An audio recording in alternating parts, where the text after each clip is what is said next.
Properties. Sir last lecture का PDF नहीं मिला है। लास्ट लेक्चर का पीडीएफ अगर नहीं मिला तो ग्रुप में आपने मिल जाएगा अभी, ठीक है। तो सर पिन कैसे करें? बेटा हमारा जहाँ ये बन के जो मेरा आ रहा होगा फोटो, उस पर क्लिक करेंगे, उस पर डॉट बन के आ रहे होंगे, क्लिक करेंगे उसमें आ जाएगा पिन। नहीं तो कोई पिन निकाल के। सर इस लेक्चर की रिकॉर्डिंग मिलेगी? हाँ, इस लेक्चर की रिकॉर्डिंग मिल जाएगी, ठीक है। तो हम लोग सीधे स्टार्ट कर रहे हैं क्वांटम नंबर्स।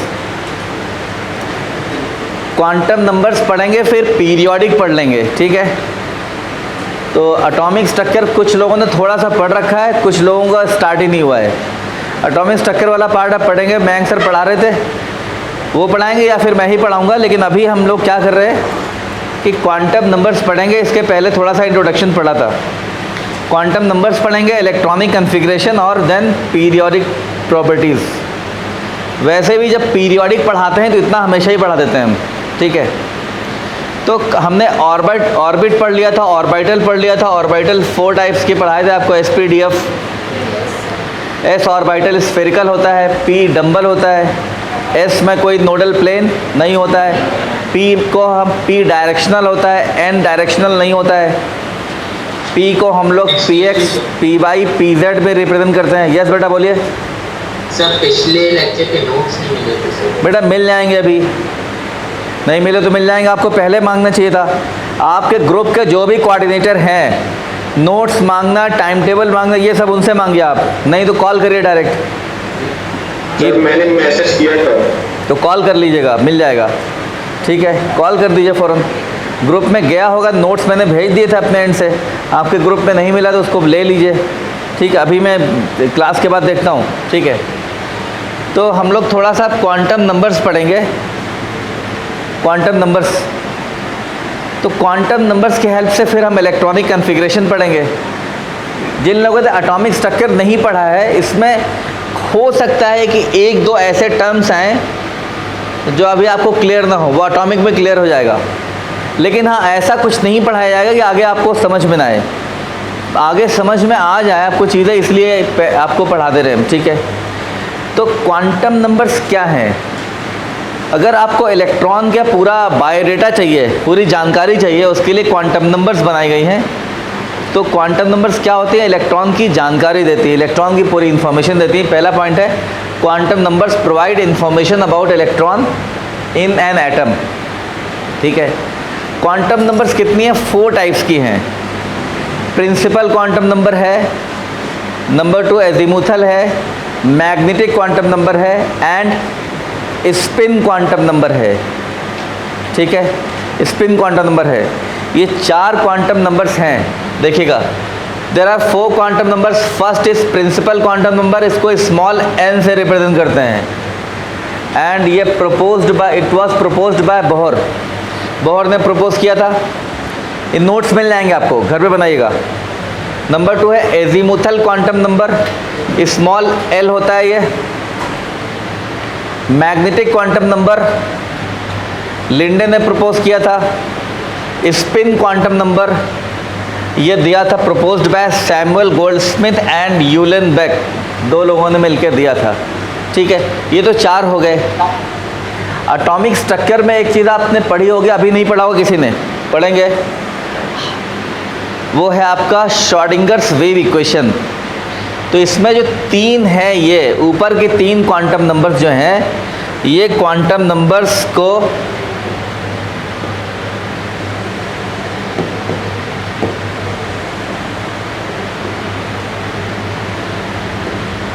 ये 3 quantum numbers Schrodinger wave equation से डिराइव करी गई हैं, ठीक है।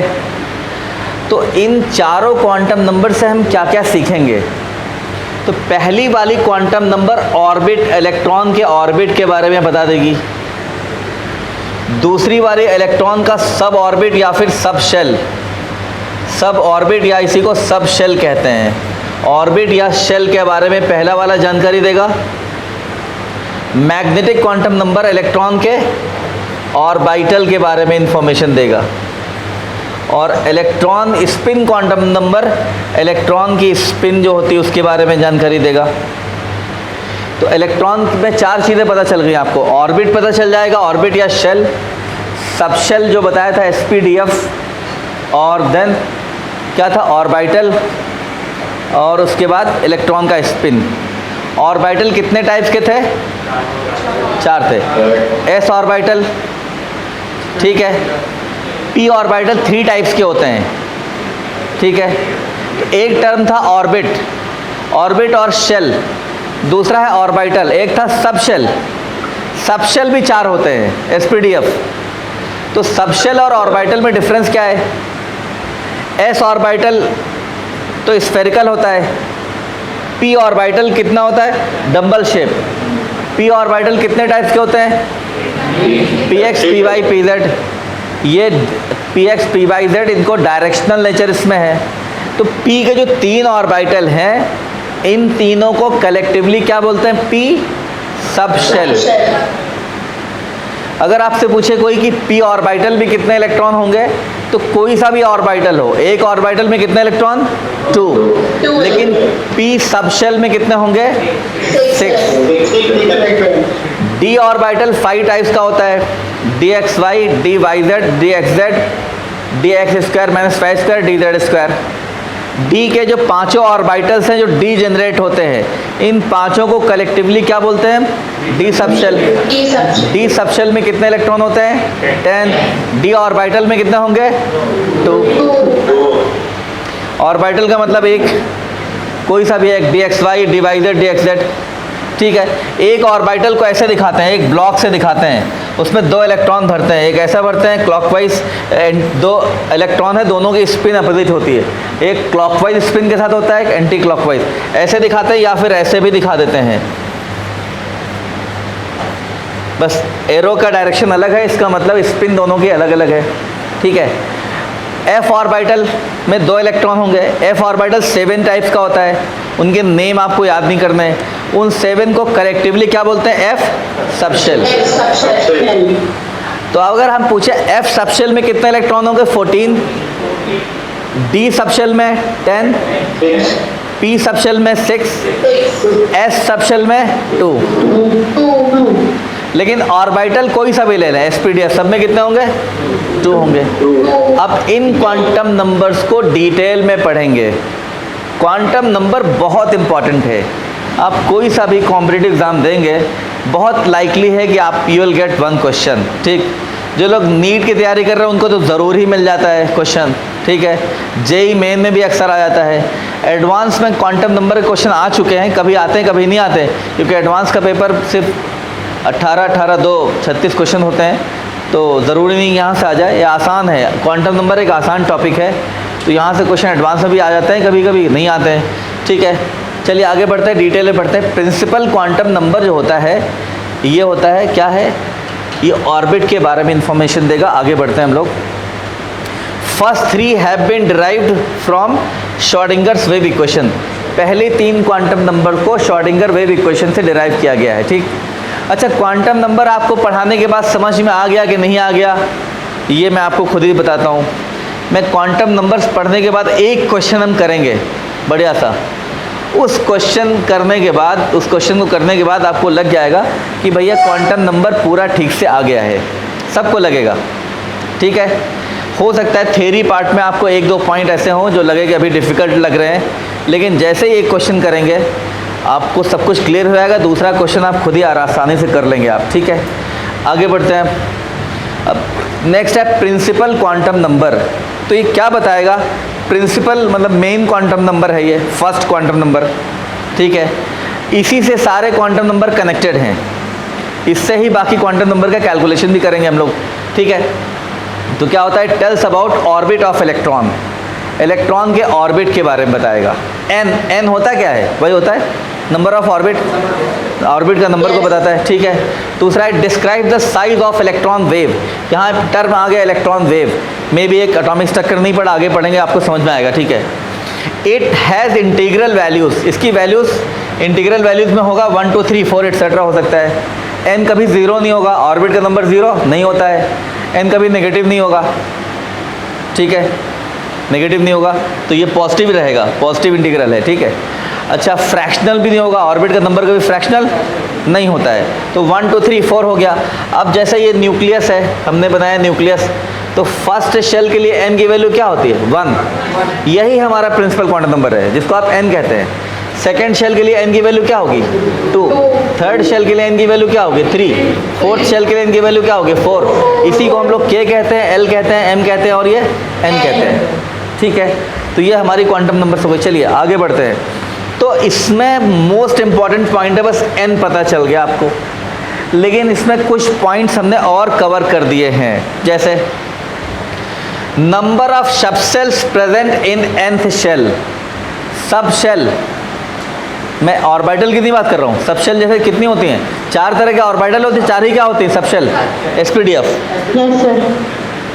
तो नंबर ऑफ सब शेल जो होती हैं किसी भी ऑर्बिट में n के बराबर होगी।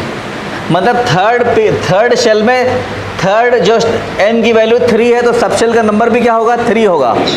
कैसे होगा देखिए आप, n = 1, तो number of subshell n के बराबर है nth शेल में। पहली शेल में क्या एक सब शेल होगा? यस। क्यों? कौन सा होगा बोलो? पहले शेल में सिर्फ 1s होगा बस, यस होगा। सेकेंड शेल में 2 सब शेल हो जाएंगी, कौन सा? 2s 2p। क्यों हो गए? सेकेंड शेल में मैक्सिमम इलेक्ट्रॉन कितने होते हैं? 8 इलेक्ट्रॉन रखने के लिए क्या चाहिए हमें? s और p चाहिए ना। अच्छा, 2s 2p में न्यूक्लियस से क्लोज कौन होगा? 2s। कैसे पता? ये मैंने पढ़ाया क्या? अभी नहीं पढ़ा, पढ़ेंगे आप आगे, ठीक है, सही है। अच्छा, थर्ड शेल में कितने होंगे इलेक्ट्रॉन्स? 18। मैक्सिमम 18 हो सकते हैं, और 18 को अकोमोडेट करने के लिए हमें s भी चाहिए, p भी चाहिए और d। तो हो जाएगा 3s होगा यहाँ, 3p and 3d। Fourth shell में n की वैल्यू 4 हो गए, तो सब शेल भी कितने होंगे? 4। कौन से होंगे? 4s, 4p, 4d, 4s। अगर फिफ्थ ले लेते हैं, फिफ्थ में कितनी सब शेल हो जाएंगी? 5। कौन सी? 5s, 5p, 5d, 5f and 5g। और मैक्सिमम इलेक्ट्रॉन कितने हो जाएंगे? 50 हो सकते हैं। लेकिन अभी तक कोई ऐसा एलिमेंट आपके कोर्स में नहीं है, जितनी पीरियोडिक टेबल आपके सामने है उसमें कोई ऐसा एलिमेंट नहीं है जिसमें हमें G की नीड हो जाए। ये कैसे प्रूफ कर सकते हैं? ये आपसे प्रूफ करा दूंगा मैं अगले लेक्चर में। अभी G की नीड नहीं है। G की नीड कब होगी आपको? कौन सा एलिमेंट होगा? अगर डिस्कवर हो जाए तो क्या G की नीड होगी? वो क्वेश्चन बन सकता है, वो आपसे करेंगे हम लोग। तो ये पॉइंट अभी तक क्लियर हो गया यहाँ तक? ये देखिए आगे पॉइंट लिखा हुआ है, n सब शेल, ये लिखा हुआ है। n की वैल्यू 1 है तो सब शेल भी 1 होगा। n की वैल्यू 2 है, सब शेल का नंबर क्या होगा? फर्स्ट में s होगा, सेकंड में sp होगा, 3 spd होगा, फोर्थ में spdf हो जाएगा। ठीक है, आगे बढ़ जाते हैं। तो प्रिंसिपल क्वांटम नंबर में यही इंपॉर्टेंट पॉइंट थे। कुछ पॉइंट्स हम और बताने जा रहे हैं जो कि एटॉमिक स्ट्रक्चर में आप डिटेल में पढ़ चुके होंगे, या जिन लोगों ने नहीं पढ़ा है पढ़ेंगे वो लोग। क्या है देखिए आगे, number of orbitals present in nth shell, n square हो गया। nth शेल में कितने ऑर्बिटल होंगे? n स्क्वायर के बराबर। ये अगर फॉर्मूला पहले से याद नहीं करेंगे तब भी आप ये इसको आप वेरीफाई करना होगा। जैसे कि सेकंड शेल में है, सेकंड शेल में क्या होगा? नंबर ऑफ ऑर्बिटल पूछते हैं, तो सेकंड शेल में ऑर्बिटल कितने होंगे बताइए? 2 का स्क्वायर कर रहे हैं 4 होंगे। अगर आपको फॉर्मूला नहीं भी याद है तब भी आप बता दोगे। कैसे 4 होंगे बताओ? सेकंड शेल में क्या होगा? 2s और 2p। ठीक है, तो ये फॉर्मूला काम का नहीं है, इसको हम हटा भी सकते हैं, क्योंकि कुछ चीज़ें हम लोग को पहले से आती हैं, उनको ज़बरदस्ती फॉर्मूले के फॉर्म में याद करना ज़रूरी नहीं, फिर भी इसे क्वेश्चन के फॉर्म में हम कर सकते हैं। चलिए प्रैक्टिस हो गई। अगर ये आपको नहीं पता हो तब भी आप कर सकते थे। चलिए आगे बढ़ते।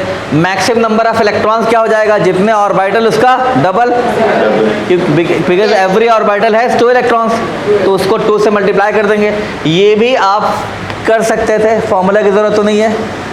अब अगर थर्ड शेल में पूछें कितने इलेक्ट्रॉन होंगे, तो थर्ड शेल में आप हमको फॉर्मूला पहले से पता है कितना, 2n²।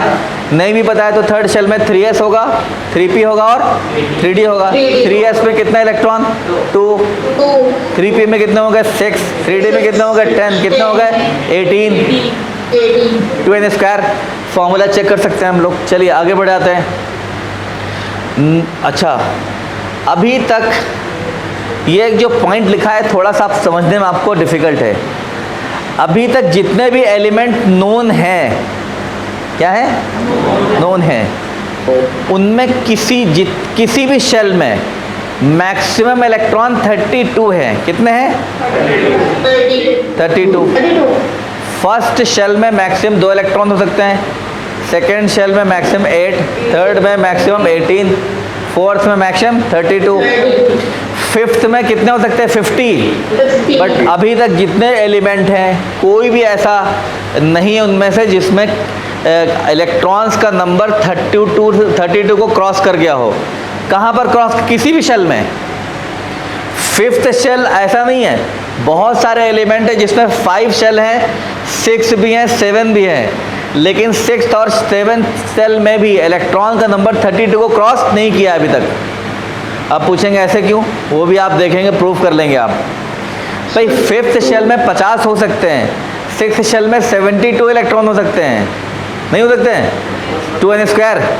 और 7th में 98 हो सकते हैं, लेकिन अभी तक जितने नोन हैं मैक्सिमम कितना इलेक्ट्रॉन पाया गया है? 32। ठीक। अगर आप चाहते हैं कि किसी भी शेल में 32 से ज़्यादा इलेक्ट्रॉन कर दें, तो पीरियोडिक टेबल में जितने एलिमेंट हैं उनसे थोड़ा आगे जाना पड़ेगा। अभी पीरियोडिक टेबल में आपके पास 120 एलिमेंट दिखते हैं, 120 से और आगे आना पड़ेगा, वो एलिमेंट भी डिस्कवर नहीं हुए हैं। अगर कौन सा एलिमेंट होगा, एटॉमिक नंबर कितना होना चाहिए कि आउटर शेल में 32 से ज़्यादा इलेक्ट्रॉन हो जाए? 32 से ज़्यादा होंगे, चौथी शेल तक तो होंगे नहीं, किसमें होंगे? SPDF के बाद G भी आना पड़ेगा। अगेन वही क्वेश्चन, G कहाँ से स्टार्टिंग होगी, वो क्वेश्चन आ जाएगा। आगे बढ़ते हैं। ये पॉइंट जो है आपके यहाँ पर ज़्यादा इम्पोर्टेंट नहीं है, एटॉमिक स्ट्रक्चर नहीं पढ़ा है इसलिए मैंने आपको ये पॉइंट लिख दिए हैं। प्रिंसिपल क्वांटम नंबर ये भी डिस्क्राइब करता है, describe the energy of electron in a given orbit. First shell में इलेक्ट्रॉन की और फर्स्ट शेल में इलेक्ट्रॉन जो होगा, सेकेंड होगा, थर्ड में होगा, सभी ऑर्बिट में इलेक्ट्रॉन्स की एनर्जी अलग अलग होगी। क्या होगी? तो फर्स्ट शेल में कितनी हो गई, सेकेंड में कितनी होगी, थर्ड में कितनी होगी? तो एनर्जी निकालने का फॉर्मूला होता है En = -13.6 Z² और ये यूनिट लिखी हुई है electron volt. Electron volt energy का यूनिट है, ठीक है। इलेक्ट्रॉन वोल्ट क्या है? जैसे जूल होता है, कैलोरी होता है, अर्ग होता है, वैसे क्या है इलेक्ट्रॉन वोल्ट, ये बहुत छोटा यूनिट है, ठीक है। अच्छा, इस फॉर्मूले में क्या है? En का मतलब पहले शेल की एनर्जी, अगर E1 कर दें तो n की वैल्यू कितनी रख देंगे यहाँ? 1। Z यहाँ पर एटॉमिक नंबर है, क्या है?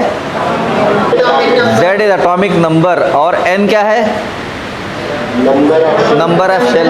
अगर हम पूछे कि फिफ्थ शेल में एनर्जी कितनी होगी इलेक्ट्रॉन की, हाइड्रोजन में, किसमें? हाइड्रोजन का में एक शेल होती है, अगर हाइड्रोजन का इलेक्ट्रॉन पहली शेल में होता है वो जंप करेगा, एनर्जी लेके जंप करेगा। मान ली पहली शेल से दूसरे में गया, तीसरे में गया, चौथे में गया, पांचवें। अगर हाइड्रोजन में इलेक्ट्रॉन जंप करके यहाँ पहुँच जाए, उसकी एनर्जी कितनी होगी इसे निकाल लेंगे। तो लिखेंगे E5 = -13.6। हाइड्रोजन के लिए Z की वैल्यू 1 1² 5 का स्क्वायर, कितना? This will be divided by 25, इतना आ जाएगा। तो ये एनर्जी निकालने का फॉर्मूला है, लेकिन ये सवाल क्वांटम नंबर में नहीं आएगा, जस्ट मैंने बता दिया। अच्छा, n से आपको एनर्जी भी पता चल गई, n से आपको इलेक्ट्रॉन जिस ऑर्बिट में है उसका रेडियस निकाल सकते हैं। जैसे इलेक्ट्रॉन का फर्स्ट ऑर्बिट का रेडियस क्या है, मान लीजिए r1 है, सेकेंड का रेडियस क्या है, r2 है, थर्ड का रेडियस क्या है, r3 है। तो रेडियस निकालने का भी फॉर्मूला होता है, वो देखिए आ गया, describe the radius of any given orbit. क्या है, आर एन इक्वल टू एक कांस्टेंट वैल्यू लिखी है 0.529, ये है एन स्क्वायर अपॉन जेड, ऊपर था Z square upon N square, N square upon Z. Hydrogen के लिए बताइए फिफ्थ शेल का रेडियस क्या होगा, फिफ्थ शेल, तो हाइड्रोजन के लिए जेड कितना हो गया 1, तो कितना हो जाएगा 0.529 इंटू 5 का स्क्वायर 25, मल्टीप्लाई करेंगे इतना आएगा, लेकिन एंगस्ट्रॉम में आएगा, समझ गए। तो ये मैं फिर से बता दूं, क्वांटम नंबर में ये सब नहीं पढ़ाए जाते हैं, ये सब बोहर्स मॉडल का पार्ट है, इनका डिटेल डेरिवेशन भी है। जिन लोगों ने एटॉमिक पढ़ लिया है उनको आता होगा, नहीं पढ़ा है तो पढ़ेंगे, इसीलिए मैंने ऐड कर दिया कि अगर नहीं पढ़ा है तो अभी आप एक रफली देख लीजिए, बाकी एटॉमिक स्ट्रक्चर आपको पढ़ाया जाएगा। आगे आइए, हाँ बेटा बोलिए। सर रेडियस जेड से इनवर्सली प्रोपोर्शनल इसलिए है कि वो अट्रैक्ट करेगा न्यूक्लियर इलेक्ट्रॉन्स को न्यूक्लियस। हाँ सही है, ठीक है, लेकिन ये बता दूँ कि ये जो फार्मूले हैं ये बोहर्स मॉडल से आए हैं। बोहर मॉडल की एक कमी थी, क्या कमी थी, सही आपने सही बोला, वैसे कमी यह है कि बोहर का मॉडल जो है हाइड्रोजन और हाइड्रोजन लाइक स्पीशीज़ के लिए एप्लीकेबल है। मतलब लाइक का मतलब हाइड्रोजन में एक इलेक्ट्रॉन होता है, जिसमें एक इलेक्ट्रॉन है उसी स्पीशीज़ के लिए एप्लीकेबल है। हाइड्रोजन के लिए एप्लीकेबल है, हीलियम के लिए नहीं है, हीलियम प्लस के लिए एप्लीकेबल है क्योंकि इसमें इलेक्ट्रॉन एक कम हो जाएगा। लिथियम के लिए नहीं है, लिथियम 2 प्लस के लिए एप्लीकेबल है, इलेक्ट्रॉन कितना बचेगा, एक बचेगा। आगे बढ़ते हैं, चलिए। It describe the velocity of electron in a given orbit. Electron की अगर किसी भी ऑर्बिट में वेलोसिटी निकालनी है तो ये फार्मूला होता है Vn equal to 2.182 into 10⁶ Z upon n metre पर सेकेंड। तो वेलोसिटी में देखेंगे, वेलोसिटी में और नंबर ऑफ शेल में क्या रिलेशन है, तो बताइए पहली शेल के इलेक्ट्रॉन की वेलोसिटी ज़्यादा होगी या फिफ्थ शेल की, पहली शेल की, ठीक है। एक पॉइंट ये भी आपने देख लिया। अच्छा, इलेक्ट्रॉन, आपने एक टर्म सुना होगा 10th में, angular momentum. Momentum is known as angular momentum, ठीक है, ये आप पढ़ेंगे।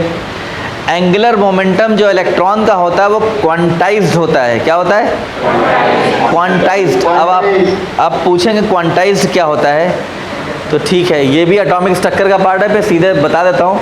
क्वांटाइज्ड का मतलब होता है एक फिक्स्ड वैल्यू और उसका इंटीग्रल मल्टीपल। क्वांटाइज्ड का मतलब जैसे कि मान लीजिए कि जिस चीज़ को आप फ्रैक्शनल फॉर्म में, एक वैल्यू होगी उसका फिर इंटीग्रल मल्टीपल होगा।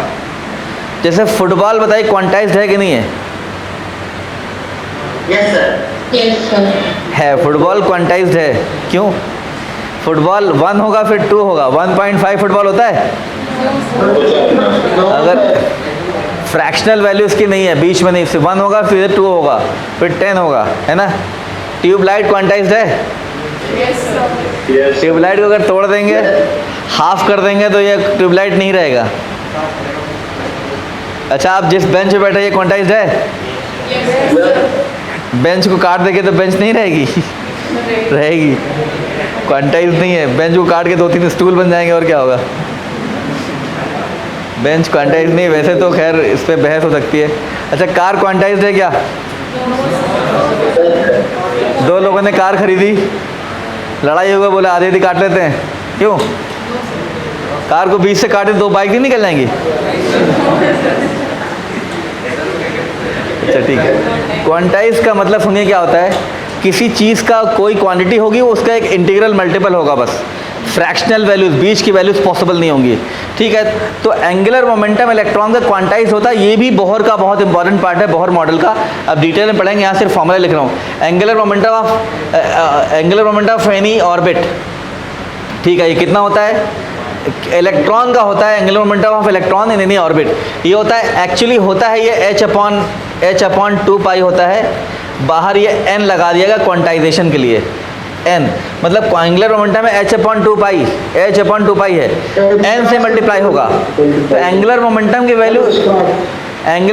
वैल्यू क्या होगी, एन एच अपॉन 2 पाई, एन की वैल्यू क्या होगी, या तो ये 1 से मल्टीप्लाई होगा या फिर 2 से। क्या 1.5 से हो सकता है? नहीं, ऑर्बिट का नंबर फ्रैक्शनल नहीं होता है, ये क्वांटाइज्ड होगा। अब पूछेंगे एच क्या है, एच यहाँ पर प्लैंक्स कांस्टेंट है। क्या है? प्लैंक्स कांस्टेंट है। प्लैंक्स कांस्टेंट है और प्लैंक्स कांस्टेंट की वैल्यू भी देगी, गिवन है 6.6 होती है 10⁻34 जूल सेकेंड, इसकी वैल्यू होती है यूनिट के साथ। तो where H is Planck's constant, इसकी वैल्यू होती है, कितनी होती है देख लीजिए, आपके पास लिखा हुआ है, ठीक देख लिया आपने, कितना है ये 6.626 10⁻34 जूल सेकेंड। ये तो प्रिंसिपल क्वांटम नंबर के बारे में हो गया, बट फिर से बता दो, प्रिंसिपल क्वांटम नंबर सीधे n को कहते हैं। फर्स्ट शेल के लिए n की वैल्यू 2, सेकंड के लिए फर्स्ट के लिए 1, सेकंड के लिए 2, थर्ड के लिए 3, इतना ही काम का था। बाकी एडिशनल इन्फॉर्मेशन इसलिए दे दी है, एटॉमिक आपने नहीं पढ़ रखा था। नेक्स्ट क्वांटम नंबर, इस पर डायरेक्ट कोई सवाल नहीं आएगा, पहली क्वांटम नंबर पे डायरेक्ट नहीं आएगा, बहुत रेयर है, ठीक है। It describe the size of orbits and size of orbitals. ये कैसे हुआ? पर रेडियस निकालेंगे तो ऑर्बिट का साइज निकल गया ना, किस ऑर्बिट का साइज बड़ा होगा, फर्स्ट सेकंड थर्ड, थर्ड से बड़ा 4। जब ऑर्बिट बड़ा होगा तो ऑर्बिटल का साइज भी बड़ा होगा। जैसे फर्स्ट शेल में 1s होता है, सेकंड शेल में 2s, थर्ड शेल में 3s। 1s 2s 3s में क्या डिफरेंस है? यस डिफरेंस है। 1s और 2s में 1s छोटा होगा, 2s क्या होगा? बड़ा होगा, 3s और बड़ा हो जाएगा, ठीक है। तो ऑर्बिट का साइज बढ़ेगा तो ऑर्बिटल का साइज भी बढ़ेगा, ठीक है। चलिए आगे बढ़ाते हैं ये। और अगला बहुत इंपॉर्टेंट है, azimuthal quantum number small L. इस पे सवाल भी आएंगे, काफ़ी सवाल आएंगे एजीमुथल क्वांटम नंबर पे। क्या है देखिएगा, एजीमुथल क्वांटम नंबर में it is also known as angular momentum quantum number, angular momentum quantum number और सब्सिडियरी क्वांटम नंबर, इसके दो नेम और हैं। कुछ लोग इसको सेकेंड क्वांटम नंबर या सेकेंडरी क्वांटम नंबर भी कहते हैं, ठीक है। ये बड़ा इंपॉर्टेंट है स्मॉल एल, ठीक है। अच्छा, पहले से हमें क्या पता चल गया, इलेक्ट्रॉन का ऑर्बिट, n की वैल्यू 3 का मतलब इलेक्ट्रॉन थर्ड शेल में है, n का मतलब 2, ठीक है। तो ये तो हो गया। अच्छा, इसे एंगुलर मोमेंटम क्वांटम नंबर क्यों कहते हैं? अभी एक बड़ा इंपॉर्टेंट फॉर्मूला आएगा in terms of angular momentum, ठीक है। अभी जो बताया था हमने एंगुलर मोमेंटम का फॉर्मूला, जो ये था, ये ऑर्बिट के लिए है। किसके लिए? ऑर्बिट में इलेक्ट्रॉन का एंगुलर मोमेंटम इस फॉर्मूले से, इससे डिफाइन होता है, h/2 pi into n। Orbital में अगर एंगुलर मोमेंटम निकालना हो तब वहाँ L का नीड आएगा। वो एक फॉर्मूला है, बस उसको फॉर्मूला को याद करना है। आगे बढ़ते हैं आपको। अगला है describe the shape of electron cloud. Electron cloud को ही क्या कहते हैं? ऑर्बिटल। तो शेप इलेक्ट्रॉन क्लाउड का क्या होता है? शेप डिफाइन करता है and number of subshells in the shell. एक शेल में कितने सबशेल होते हैं, उसको दो चीज़ों को डिफाइन करता है। तो ऑर्बिटल समझ गए? आप समझिए कैसे, समझिए इधर। तो हम क्या करेंगे, स्मॉल एल है ये, एल की वैल्यू सबशेल के बारे में एक तरह से देखा जाए, इससे हमें पहले वाले से शेल की जानकारी हो गई, इससे सबशेल की बारी हो गई। अगर एल की वैल्यू 0 हो गई तो हम किसकी बात कर रहे हैं? एस सबशेल की बात हो रही है। एल की वैल्यू अगर 1 हो गई तो पी सबशेल। एल क्या बताया था? Number of nodal plane. S में नंबर ऑफ नोडल प्लेन क्या होता है? 0। पी में क्या होता है? 1। डी में 2। ठीक है, तो यह है describe the shape of electron cloud and the number of subshells in a shell. इस पे न्यूमेरिकल बनेंगे, क्वेश्चन बनेंगे। मैं बार बार कैमरे से बाहर हो जा रहा हूँ। चलिए आगे देखते हैं। वैल्यू ऑफ इलेक्ट्रॉन क्लाउड मतलब इलेक्ट्रॉन जितना स्पेस कवर करता है इलेक्ट्रॉन क्लाउड। आप जितने जगह घर में जितनी जगह जहाँ आप घर में पाए जाते हैं, आपका एरिया जितना है वो आपका इलेक्ट्रॉन क्लाउड हो गया। आपके रूम में, जैसे आपके रूम में आपका इलेक्ट्रॉन, आपका भी एक क्लाउड है। रूम में जहाँ आप मिल सकते हैं आपका क्लाउड हो गया। तो न्यूक्लियस के बाहर इलेक्ट्रॉन जहाँ मिल सकता है इलेक्ट्रॉन क्लाउड हो गया। समझ गए? इलेक्ट्रॉन क्लाउड छोटा हो सकता है, बड़ा हो सकता है। ऑर्बिटल की बात हो रही है। एस है तो छोटा होगा, पी है तो बड़ा होगा, डी है तो और बड़ा। इलेक्ट्रॉन क्लाउड मतलब ऑर्बिटल। तो value of L and subshell, तो एल की वैल्यू से सबशेल पता चल जाएगा।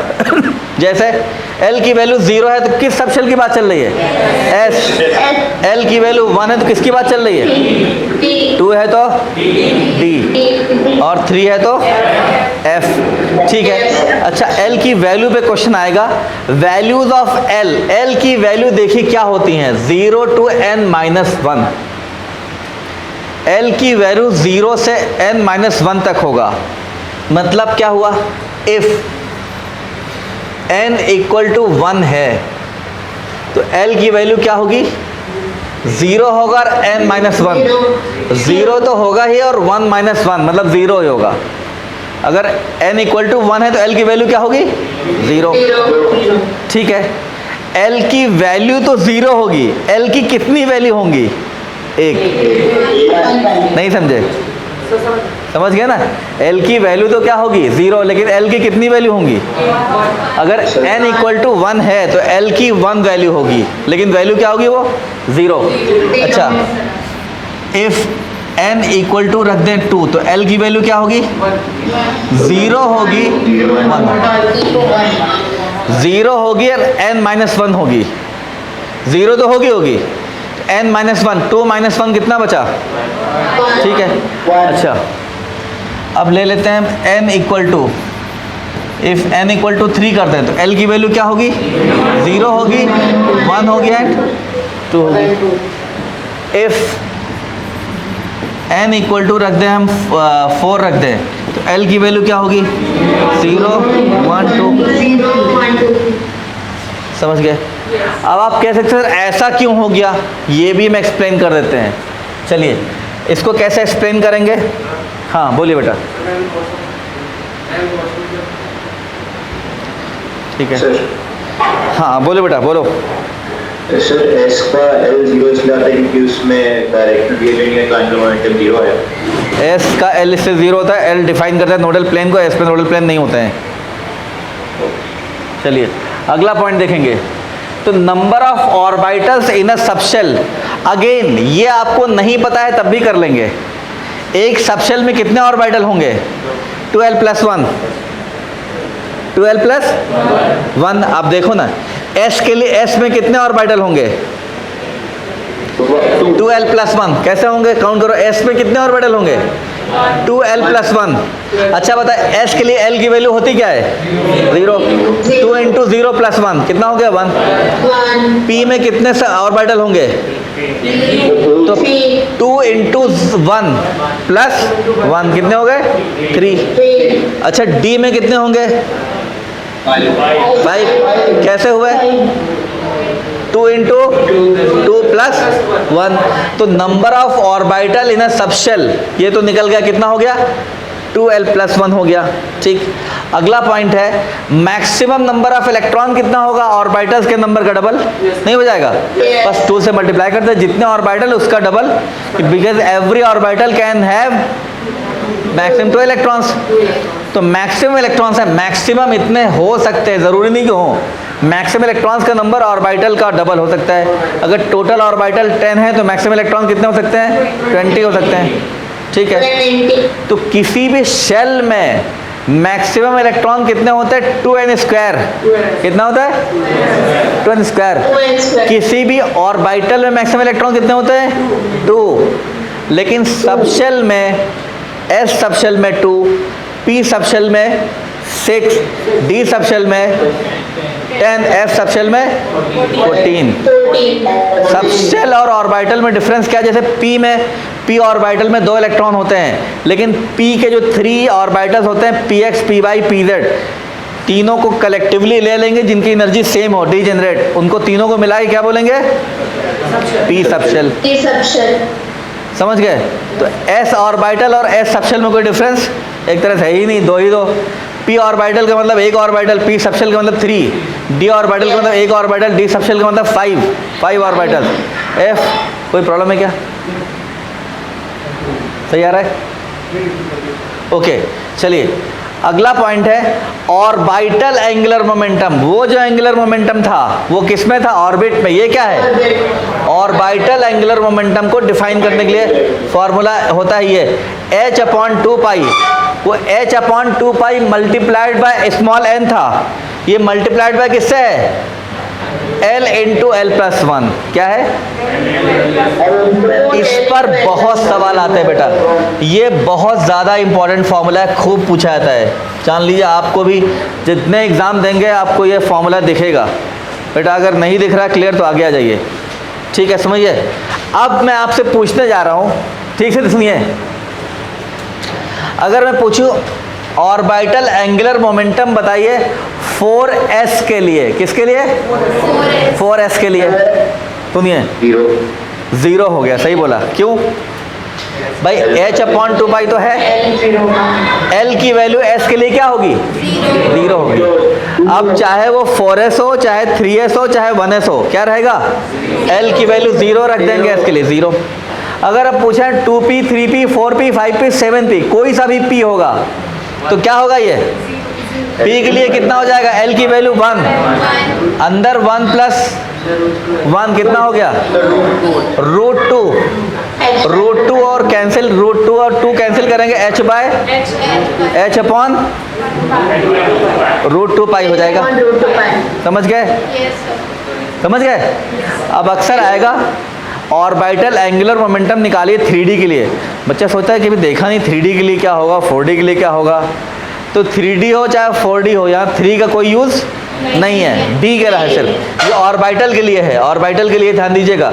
वो ऑर्बिट के लिए था, वहाँ n की 3 का यूज़ हो रहा था, n का। तो यहाँ 3D के लिए क्या लेंगे? l की वैल्यू कितनी रख देंगे?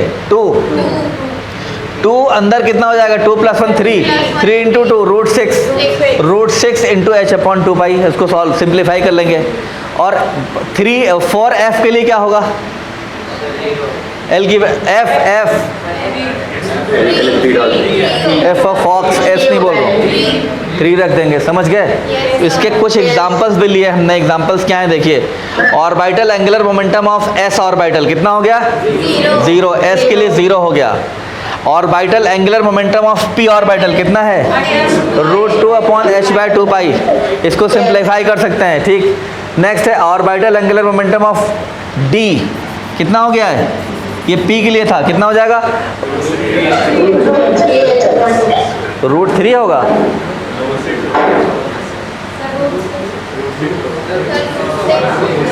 ये गलत हो गया ना? क्या होगा यहाँ पे? हाँ, इसलिए √6 होगा भैया। देख लो आप, 2 रखेंगे, अंदर हो गया 2 + 1 3 हो गया, 3 × 2 कितना? 6। This should be √6। कितना होना चाहिए? ये हटा देना है, ठीक है। अच्छा, अब मैं फिर से लौट के यहाँ आता हूँ।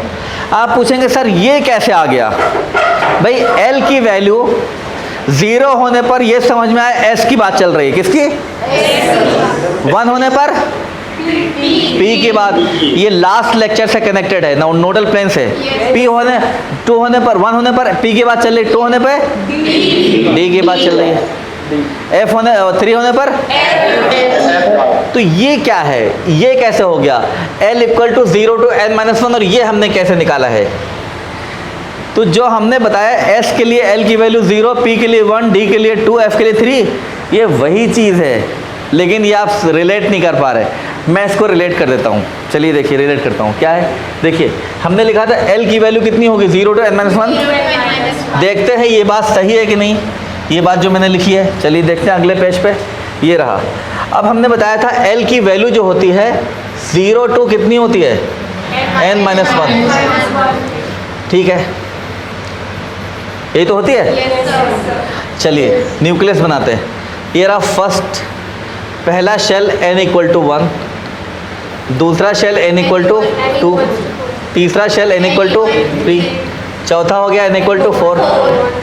पहले में क्या होगा? सिर्फ 1s, और सिर्फ 1s है तो l की वैल्यू क्या होगी?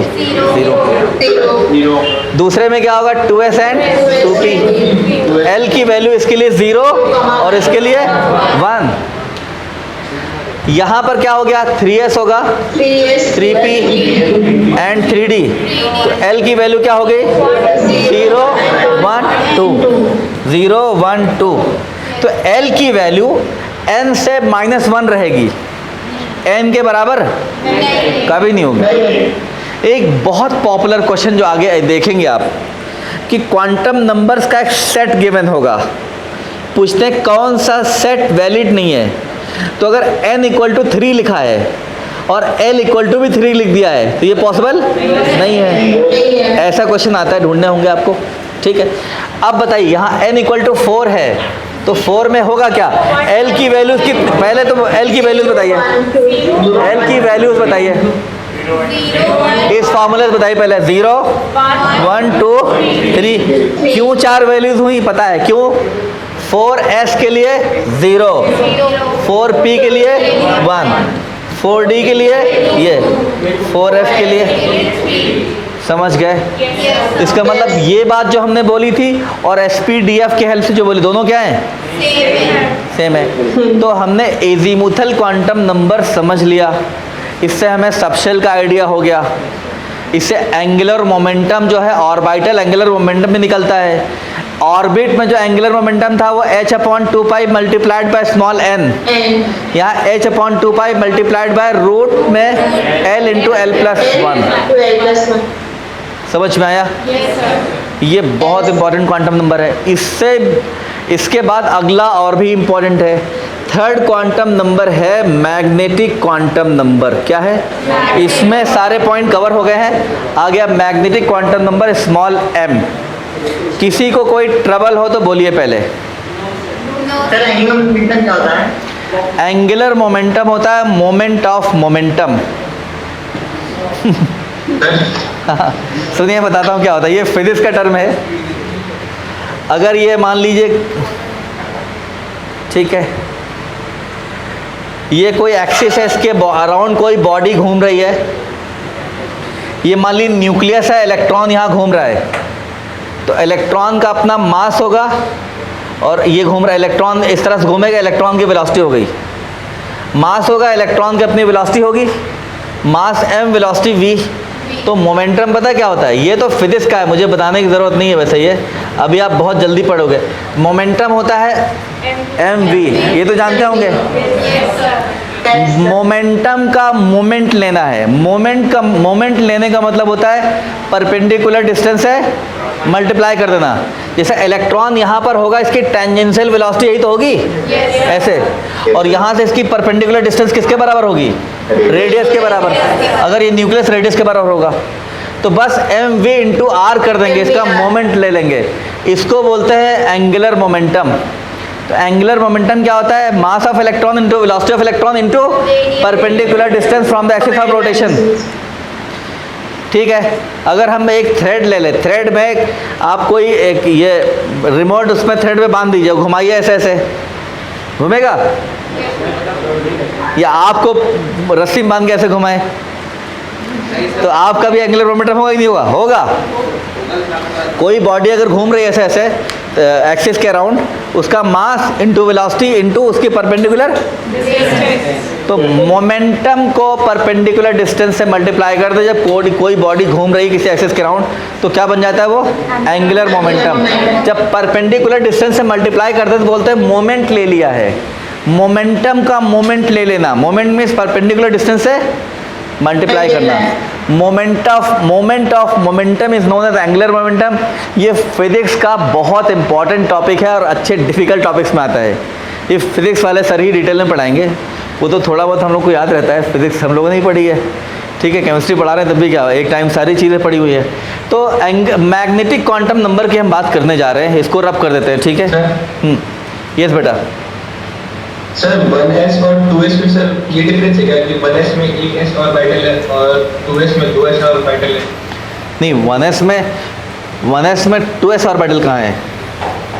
नहीं सर, मैं पूछ रहा हूँ 1s और 2s में क्या डिफरेंस है? मतलब 1s और 2s में 1s छोटा है, 2s बड़ा है। 1s पहले शेल में है, 2s दूसरी शेल में है।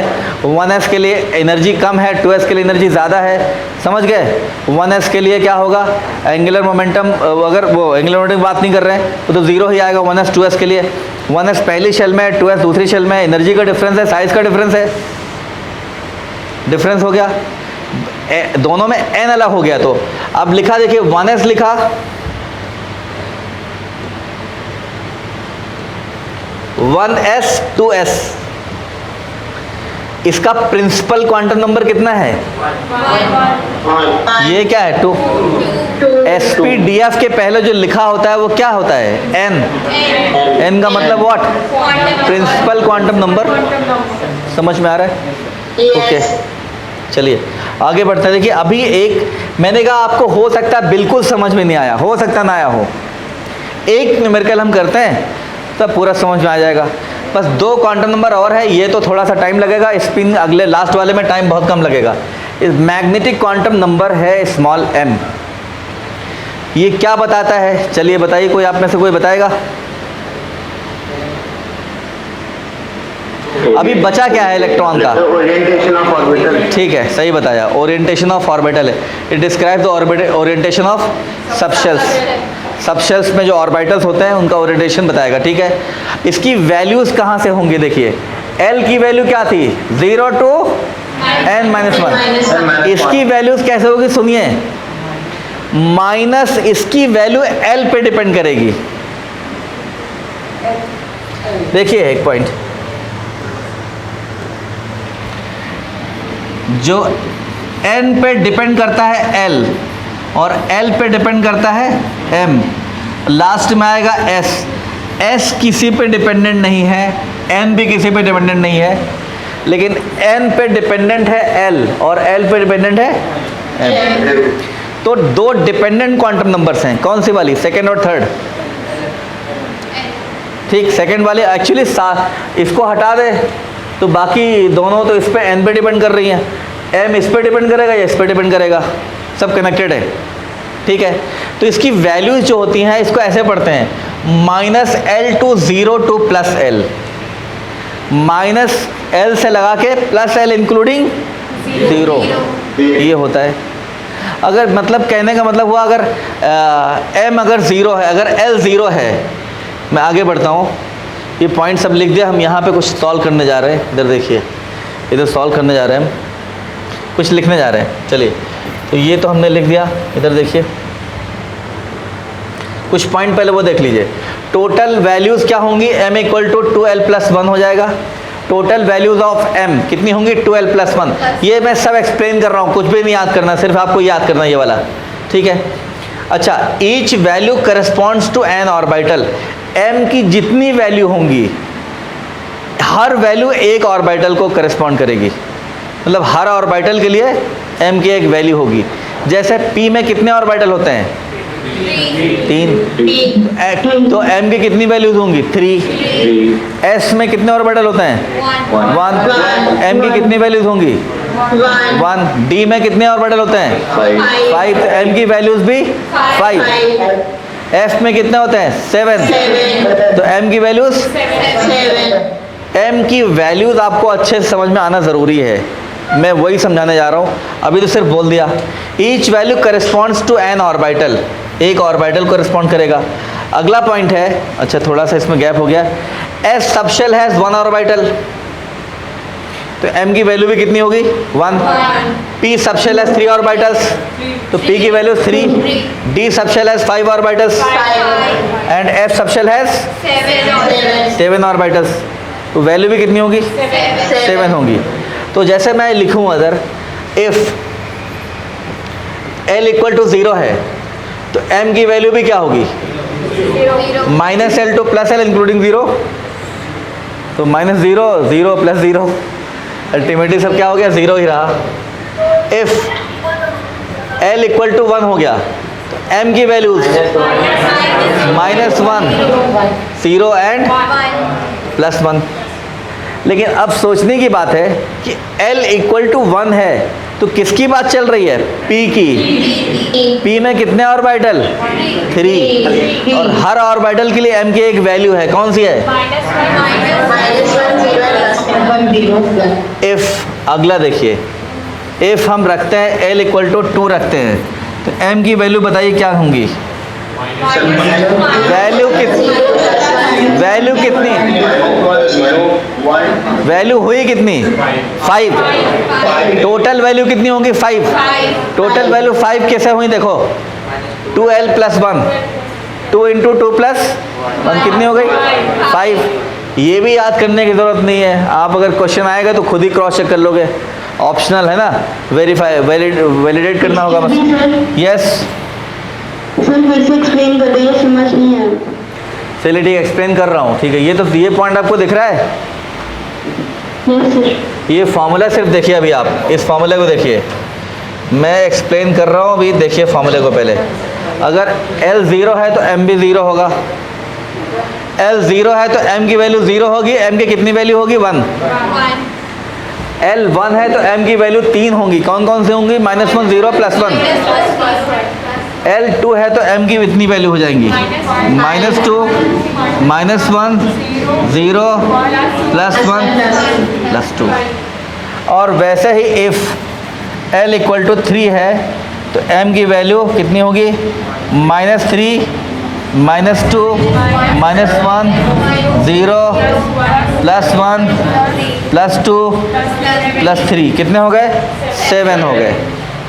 ठीक है, अब ये बताता हूँ कैसे, ये भी देख लीजिए आप, सिंपल सी बात है, अगले पेज पे एक्सप्लेन कर रहा हूँ, अगर अभी समझ में नहीं आया तो अगले पेज पे आएगा। इसमें समझने वाली चीज़ ये तो बिल्कुल क्लियर है कि P में 3 ऑर्बिटल हैं, P सबशेल में 3 ऑर्बिटल, तो हर ऑर्बिटल के लिए M की अलग वैल्यू होगी। S में M की वैल्यू कितनी होगी, 0। अरे 0 कितनी होगी, वैल्यू 1 होगी, वैल्यू 0 लेकिन 1 होगी। P में 3 वैल्यू होनी है, D में 5 होनी है, F में 7, G में 9। चलिए इस चीज़ को और क्लियर करते हैं। अब देखिए मैं, अच्छा क्या है, total number of orbitals present in a main energy level, ये तो n² हो गया, तो सिंपल सी बात है, आगे बढ़ाते हैं। चलिए देखिए,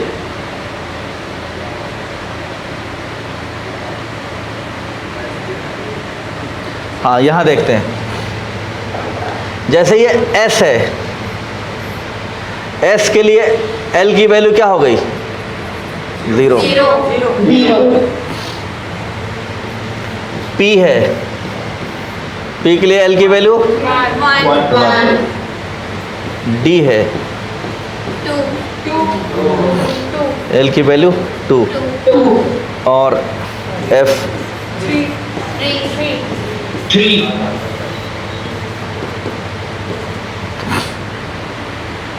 इसमें 2 इलेक्ट्रॉन होंगे मैक्सिमम, 1 2, लेकिन जब L 0 है तो एक ऑर्बिटल हुआ, एक ऑर्बिटल में जो 2 इलेक्ट्रॉन हैं, दोनों के लिए M की वैल्यू क्या होगी, यहाँ M की वैल्यू क्या होगी, 0 होगी।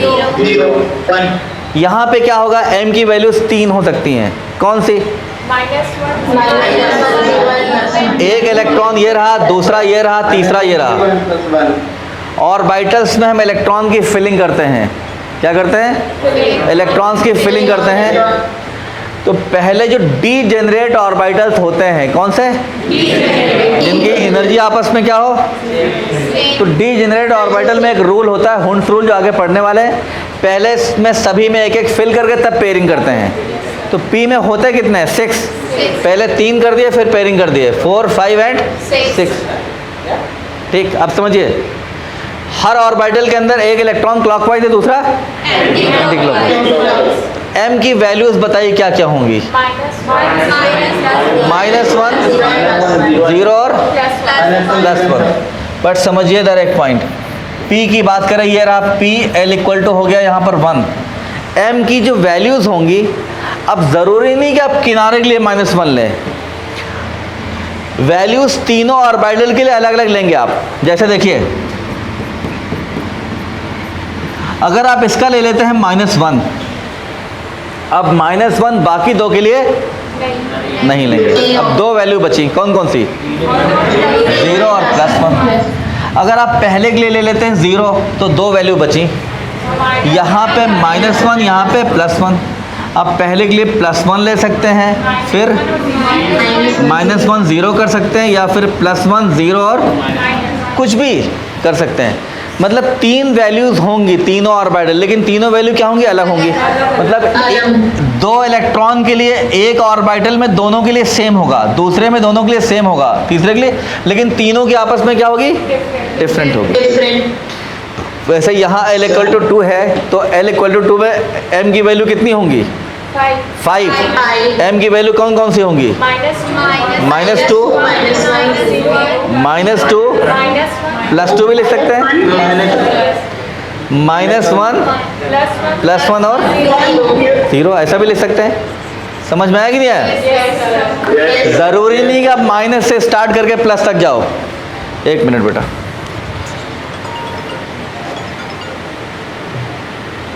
सर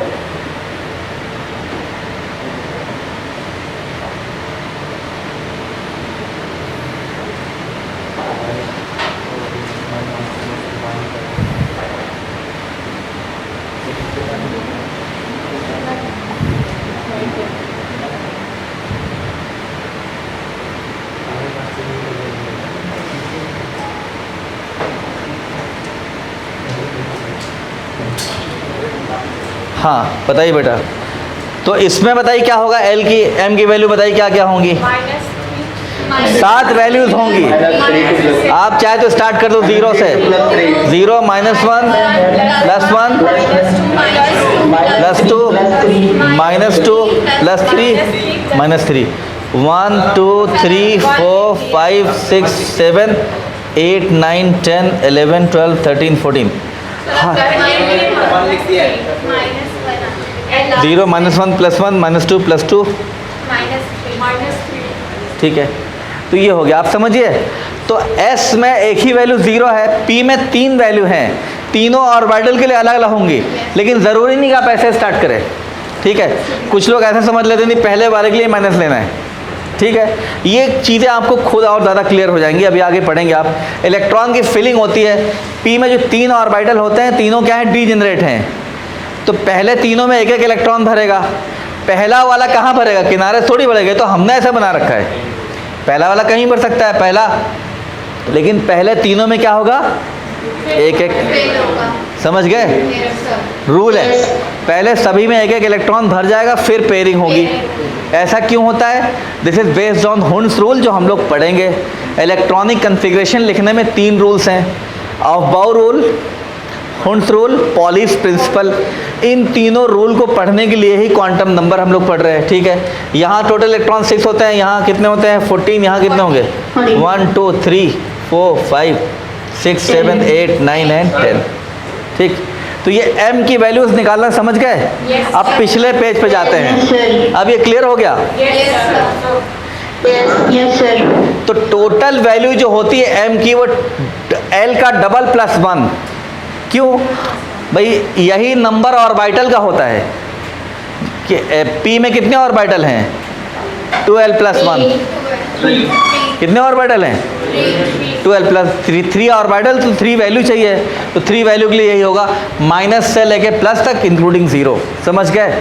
तो ये m हो गया। तो m में ये वाला आपके लिए ज़्यादा इंपॉर्टेंट है। S में 0, P में 3 वैल्यूज होंगे, लेकिन तीनों वैल्यू कोई भी स्टार्ट कर सकते हैं। लेकिन एक ऑर्बिटल में जो 2 इलेक्ट्रॉन हैं, उनके लिए L की वैल्यू क्या होगी? सेम होगी। इन तीनों के लिए आपस में क्या होगी? डिफरेंट होगी, ठीक है।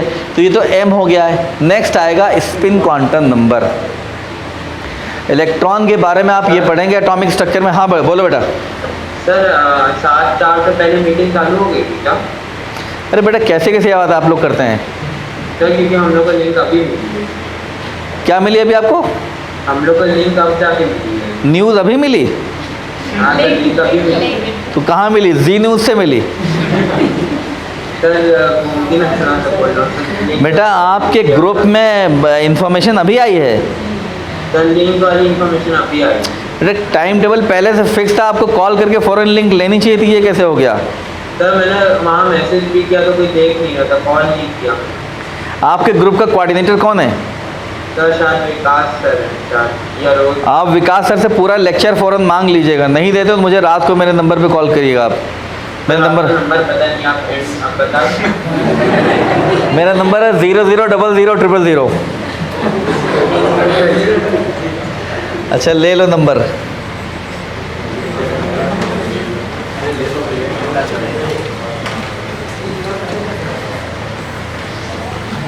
सिर्फ क्लास में कोई अर्जेंट नीड हो तो कॉल कर सकते हैं। मैं व्हाट्सएप करिएगा, हम रिप्लाई कर देंगे, हम खुद ही कॉल कर लेंगे। मतलब मैं कॉल इस पर नॉर्मली उठाता नहीं हूँ। सिर्फ कॉल आउट गोइंग है, बस इनकमिंग नहीं है, तो सिर्फ कॉल आती रहती है, क्योंकि मैक्सिमम टाइम बच्चों के साथ रहते हैं तो कॉल उठाने का टाइम नहीं होता। लेकिन आपको कोई अर्जेंट नीड हो तो फिर इस पर व्हाट्सएप कर दीजिएगा। लेकिन व्हाट्सएप करें तो इतनी आपको प्रॉब्लम क्या है ये लिखिए, अपना नेम और क्लास और सेंटर भी लिख दे। जैसे नेम लिख दिया, क्लास 11 लिख दिया, सेंटर आप जिस सेंटर पे हैं तो बेटर है सेंटर का नाम लिखिए, अलीगढ़ सेंटर। और बैच आपका नाम पता होगा ना? यस। अगर कोई इन्फॉर्मेशन नहीं देंगे तो मुझे पता ही नहीं चल पाएगा। और आप ये सोचते हैं कि हर बच्चे का मोबाइल नंबर याद है मुझे, तो बड़ा मुश्किल बात है। ठीक है, इतने लोग पढ़ते हैं, तो सारी इन्फॉर्मेशन लिख देंगे। 3-4 पॉइंट में लिखना होगा तो मैं फ़ौरन एक्शन लूँगा मेरे एंड से, या हम सिस्टम के एंड से कभी ऐसा होता नहीं है। बट जानते हैं ये जब से ऑफलाइन ऑनलाइन बहुत सारी प्रॉब्लम चल रही हैं। ठीक है, अभी हो सकता है कि किसी बच्चे का अभी वाईफाई ख़राब हो तो उसकी क्लास गई, अगर हमारा वाईफाई ख़राब हो भी तो क्या होगा, पूरी क्लास गई। और वाईफाई दूसरा भी लगा हुआ है। और कभी कभी होता है हमारे इंदिरा नगर सेंटर में 3 वाईफाई हैं और कभी कभी तीनों भी काम नहीं करते हैं, समझ गए? तीनों काम नहीं करते, क्योंकि यहाँ सब देखेंगे लखनऊ में सब ओपन वायर है, वायर ओपन है। अक्सर हमारे इंदिरा नगर में मंकी बहुत आते हैं, वायर से लटक जाते हैं, कभी कभी वो कुछ डिस्टर्ब कर देते हैं, तो प्रॉब्लम रहती है कुछ ना कुछ। माइक कभी काम नहीं कर रहा, माइक कभी कभी कनेक्ट नहीं होता है। जूम में कभी कभी ऐसी प्रॉब्लम हो जाती है कि आप माइक कनेक्ट ही नहीं होता है, जूम की तरफ से प्रॉब्लम है वो। कई बार ऐसा हुआ तो हम लोग लगातार माइक चेक करते रहते हैं, फिर बाद में पता चला कभी कभी जूम के एंड से प्रॉब्लम आती है। तो चलिए खैर, धीरे धीरे ऑनलाइन सिस्टम भी सही हो गया। जब पिछले साल लॉकडाउन लगा था तो हम लोग तो बहुत सारे टीचर्स को जूम तक चलाना नहीं आता था, जूम सीखा। फिर ऑनलाइन में कई लोग आना नहीं चाहते थे, ऑनलाइन पढ़ाने लगे धीरे धीरे। अल्टीमेटली अभी तो अगर ऑनलाइन भी चलता है तब भी प्रॉब्लम नहीं होगी। ठीक है, तो चलिए आगे बढ़ते हैं हम लोग। स्पिन क्वांटम नंबर देखते हैं, फिर एक न्यूमेरिकल करते हैं बढ़िया सा, एक न्यूमेरिकल अच्छा सा। और क्वांटम नंबर्स पे खूब सवाल आते हैं। ठीक है, देखिएगा स्पिन क्वांटम नंबर क्या होगा, इलेक्ट्रॉन के स्पिन के बताएगा। Describe the spin off electron, it has values +½ and -½ 2 values होती हैं। एस की 2 वैल्यूज होती हैं, +½ एंड -½ एक ऑर्बिटल में आप 2 इलेक्ट्रॉन भरते हैं, एक क्लॉकवाइज दूसरा एंटी क्लॉकवाइज। अगर पहले इलेक्ट्रॉन के लिए एस की वैल्यू +½ ले लेते हैं तो दूसरे के लिए एस की वैल्यू क्या लेनी होगी, दोनों के लिए अलग अलग लेना होगी। मतलब एक ऑर्बिटल में दोनों इलेक्ट्रॉन के लिए दोनों का ना तो +½ ले सकते ना ही -½ ठीक है, ये हो गया। तो ये एस की वैल्यूज़ हो गई हैं। अच्छा, एस का एक आध और पॉइंट है, तो values signify clockwise spinning and anti clockwise spinning. ये माना जाता है कि इलेक्ट्रॉन में 2 तरह की स्पिन होती है, क्लॉकवाइज और एंटी क्लॉकवाइज। ठीक है, ये सब चलिए। स्पिन मैग्नेटिक मोमेंट निकालने का एक फॉर्मूला होता है। स्पिन मैग्नेटिक मोमेंट निकालने का फॉर्मूला होता है μ = n × n+2 Bm। Bm का मतलब है B for Bohr, M for magneton. ये Bm का फुल फॉर्म है, साइंटिस्ट के नाम पे है BOHRMAGNETON। बोहर मैग्नेटॉन्स की यूनिट होती है। और N क्या है, नंबर ऑफ अनपेयर्ड इलेक्ट्रॉन्स।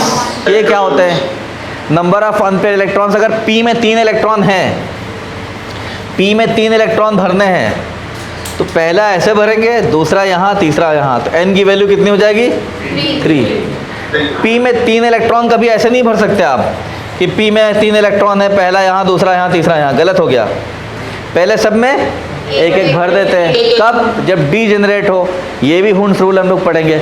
तो ये क्वांटम नंबर्स हो गए चारों, समझिए। अब मैं shortcut, N principal quantum number था, क्या होता है, ऑर्बिट का नंबर है, 1 2 3 4 होता है। Yes, sir. L क्या होता है, एजीमुथल क्वांटम नंबर, और L की वैल्यू 0 to n-1। M जो होता है मैग्नेटिक क्वांटम नंबर, ये -L to 0 to +L। और S की वैल्यू 2 हो गई, +½ एंड ठीक।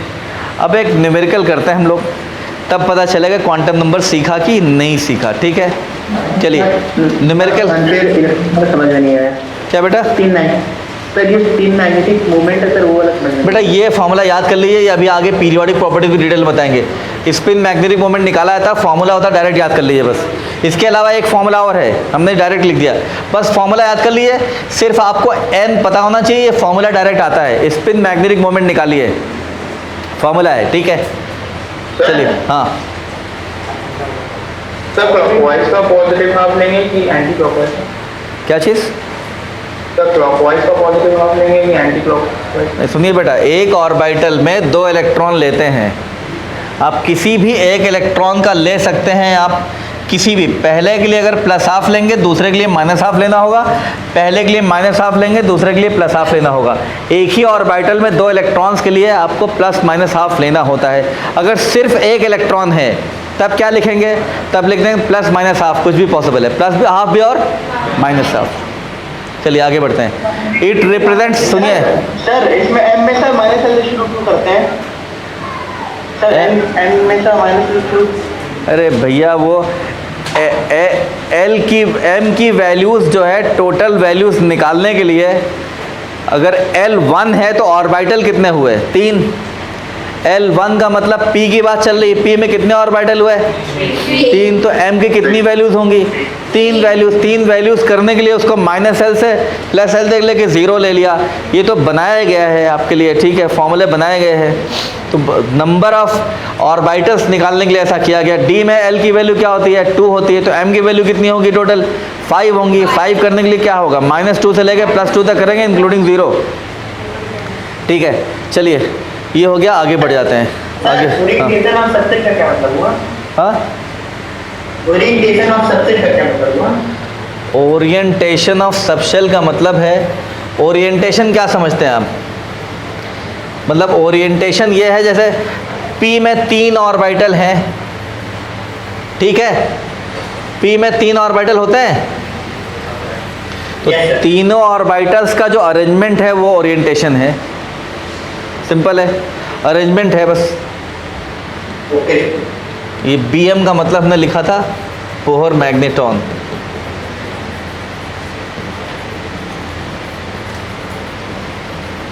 ठीक, चलिए आगे बढ़ जाते हैं। नंबर ऑफ अच्छा एक फॉर्मूला और है अगर आपसे पूछे नंबर ऑफ रेडियल नोड्स क्या होते हैं, याद करो सीधे, n-l-1, बहुत important. Number of angular nodes l के बराबर है, number of total node n-1। ये 3 फॉर्मूले आपको याद कर लेने हैं। इसमें पहला वाला खूब पूछा जाता है, ठीक है। नंबर ऑफ नोडल प्लेन वो भी किससे निकालते हैं? L से। L का मतलब 0, नो नोडल प्लेन। L का मतलब 2 का मतलब 2 नोडल प्लेन। 2 का मतलब D की बात चल रही है। 1 का मतलब P की बात चल रही, ठीक। अब एक क्वेश्चन लेते हैं। वो क्वेश्चन क्या है देखिएगा, एक क्वेश्चन ले रहे हैं। हाँ, रेडियल नोड बेटा आप एटॉमिक स्ट्रक्चर अभी पढ़ेंगे आप, तो उसमें आपको आएगा। जैसे ये 1s होता है, 1s है, ये 1s ये रहा। अगर 2s बनाएंगे तो 2s ऐसा होता है, 2s ऑर्बिटल ये रहा, 2s ऑर्बिटल ये होता है, इस तरह होता है 2s ऑर्बिटल। 2s ऑर्बिटल में ये बीच में इस तरह दिखाते हैं, बीच में ये रेडियल नोड आ गया है। ये रेडियल नोड है, रेडियल नोड है, समझ गए? रेडियल नोड बना के ऐसे दिखाया जाएगा। ये सारी चीज़ें एटॉमिक स्ट्रक्चर में आप पढ़ेंगे। अभी एटॉमिक स्ट्रक्चर डिटेल में नहीं पढ़ा है, हो सकता है हम ही पढ़ाएं आपको, या आपको जो टीचर पहले पढ़ा रहे थे वो पढ़ाएंगे। हमें पीरियोडिक पढ़ाना था, फिर से बता दूं, पीरियोडिक समझने के लिए इलेक्ट्रॉनिक कॉन्फ़िगरेशन आना ज़रूरी था, वो आपने नहीं पढ़ा था। तो इलेक्ट्रॉनिक कॉन्फ़िगरेशन पढ़ाने के लिए हमने क्वांटम नंबर्स पढ़ा दिया आपको। अब इलेक्ट्रॉनिक कॉन्फ़िगरेशन पढ़ेंगे। बस एटॉमिक का इसका पहले का पार्ट अगर आप नहीं पढ़ेंगे तब भी आपको आगे समझ में आएगा, लेकिन आगे का एटॉमिक का पार्ट जो पढ़ा रहा है आपको वो पढ़ाएंगे टीचर। कुछ लोग तो पढ़ ही रहे हैं, उसके बैच में मयंक सर पढ़ा देंगे। जिनमें नहीं पढ़ा या तो मयंक सर फिर से पढ़ाएंगे, तो पूरा स्टार्टिंग से हम पढ़ाएंगे। तो स्टार्टिंग से पढ़ेंगे तो क्या आएगा उसमें? एटॉमिक मॉडल्स हैं, सबसे इंपॉर्टेंट मॉडल उसमें बोहर का मॉडल है, ठीक है। बोहर का मॉडल है, वेव नेचर ऑफ इलेक्ट्रॉन है, फोटो इलेक्ट्रिक इफेक्ट है, हाइड्रोजन स्पेक्ट्रम है, और फिर उसके बाद जो है आपका वेव मैकेनिकल मॉडल है ना, ठीक है। उसी में क्वांटम, हाँ क्वांटम मैकेनिकल मॉडल, तो क्वांटम नंबर्स में आता है श्रोडिंगर वेव इक्वेशन है। श्रोडिंगर वेव इक्वेशन जो है बहुत लिमिटेड एडिशन आपके पार्ट में है। जो लोग एडवांस की तैयारी करेंगे उनको थोड़ा डिटेल में जानना है, अदरवाइज़ इसके बारे में बहुत डिटेल में स्टडी नहीं करनी है आपको। तो चलिए आगे बढ़ जाते हैं हम। एक क्वेश्चन करेंगे हम लोग। देखिए रेडियल नोड जो होता है 1s में 0 होगा, 2s में एक रेडियल नोड होगा। तो 2s जो है आप अपनी बुक में देखेंगे तो 2s में जो होता है अंदर सर्कल बाहर के सर्कल के बीच में एक रेडियल नोड हो जाता है। रेडियल नोड बना के नहीं दिखाना, सिर्फ कैलकुलेशन है, ठीक है। वैसे बुक में डायग्राम बने रहते हैं। चलिए देखते हैं। तो अभी क्या करना है, हम एक एग्जांपल लेते हैं। मान लीजिए ऑक्सीजन एटम ले लेते हैं। ऑक्सीजन का एटॉमिक नंबर कितना होता है? ऑक्सीजन लेके हम ऑक्सीजन में जितने भी इलेक्ट्रॉन्स हैं सभी इलेक्ट्रॉन्स की क्वांटम नंबर्स कैलकुलेट करेंगे हम लोग। समझ गए? ऑक्सीजन की। तो ऑक्सीजन में क्या करेंगे आप पहले देखिए। अगर ऑक्सीजन 8 होता है, ऑक्सीजन 8, तो पहली शेल में 2 इलेक्ट्रॉन होंगे।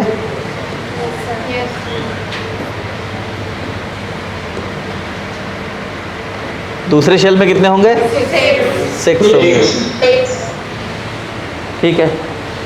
तो पहली शेल में क्या होगा ऑक्सीजन में? पहली शेल में, दूसरी शेल में। पहली शेल में क्या होगा? 1s। दूसरी शेल में 2s एंड 2p। बताइए 1s में कितने इलेक्ट्रॉन होंगे? पहले 1s में 2 इलेक्ट्रॉन भर जाएंगे, उसके बाद फिर 2s में 2 भर गए। टोटल कितने हो गए अभी तक? 4। p में कितने होते हैं? 6।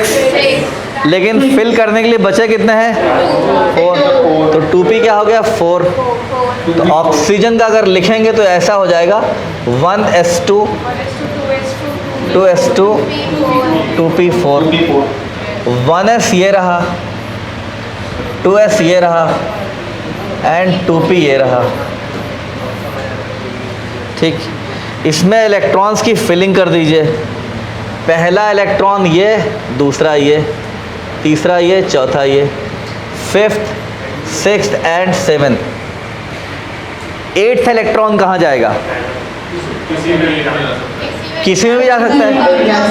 पहला कौन सा था? पहला कोई भी हो सकता था 1 2 3 में।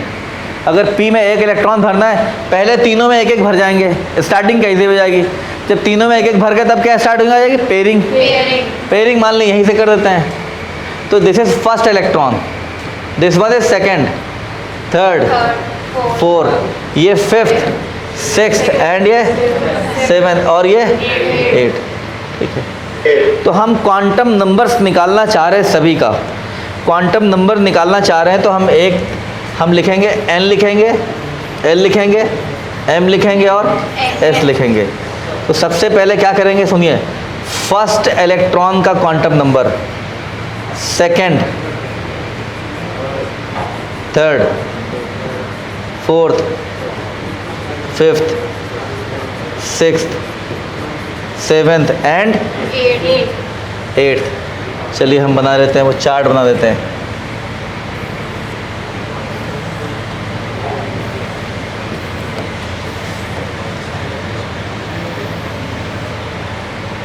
First, second, third, 4th, 5th, 6th, 7th और ये 8। ठीक है। चलिए अब बताइए फर्स्ट इलेक्ट्रॉन के लिए n की वैल्यू क्या है? sp-df से पहले जो नंबर लगा होता है क्या है ये? n। तो जरा बताइए फर्स्ट इलेक्ट्रॉन के लिए n की वैल्यू क्या हुई? 1। फर्स्ट इलेक्ट्रॉन के लिए n की वैल्यू 2 हो गई। पहले 2 इलेक्ट्रॉन पहली शेल में है, अगले 6 इलेक्ट्रॉन सेकेंड शेल में है। 2 ही शेल तो है। तो फर्स्ट इलेक्ट्रॉन में n की वैल्यू 1, सेकेंड में भी n की वैल्यू 1, बाकी के लिए इन दोनों के लिए n की वैल्यू 2 और इन सभी 4 के लिए n की वैल्यू 2। तो रिमेनिंग सब के लिए n की वैल्यू क्या हो गई? 2 हो गई। समझ गए? Yes sir. अब L की बात करते हैं। S के लिए L की वैल्यू 0। पहले 2 इलेक्ट्रॉन S में, ये भी 2 S में, तो पहले 4 इलेक्ट्रॉन के लिए L की वैल्यू 0। तो L की वैल्यू क्या होगी? देखिए L की वैल्यू हो जाएगी 0 0 0 एंड 0। अब इन तीनों के लिए L की वैल्यू क्या करते हैं? -1 0 +1 कर सकते हैं, या फिर 0 +1 -1 कर सकते हैं, या फिर +1 0 -1 और भी कर सकते हैं। तो अब M की 3 वैल्यूज़ होंगी, इसके लिए अलग, इसके लिए अलग, इसके लिए अलग, L की। तो आप चाहे तो -1 से स्टार्ट करें, -1 0 +1 या कुछ भी करें, लेकिन रिपीट नहीं करेंगे। तो हम क्या करेंगे? हाँ, तो मान ली इसके लिए हम ले लेते हैं -1, पहले -1 ले लिया, दूसरे के लिए मान ली 0 ले लिया, इसके लिए फिर से क्या हो गया? +1 हो गया। तो 5th इलेक्ट्रॉन के लिए -1, 6th के लिए 0 और इसके लिए 8th वाला फिर उसी में जिसका -1 था, फिर से क्या हो जाएगा? ये बताइए, समझ में आया?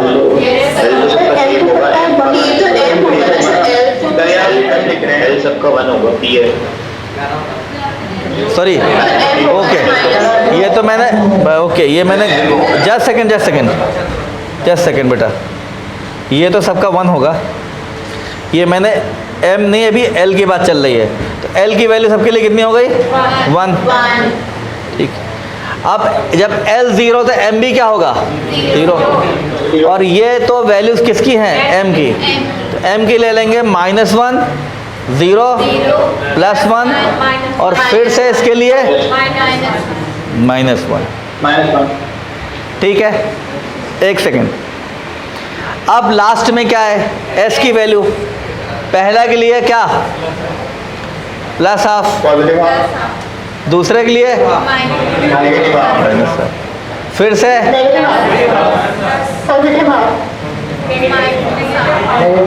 5 6 7, ये तीनों पहले या तो क्लॉकवाइज फिलिंग होंगी या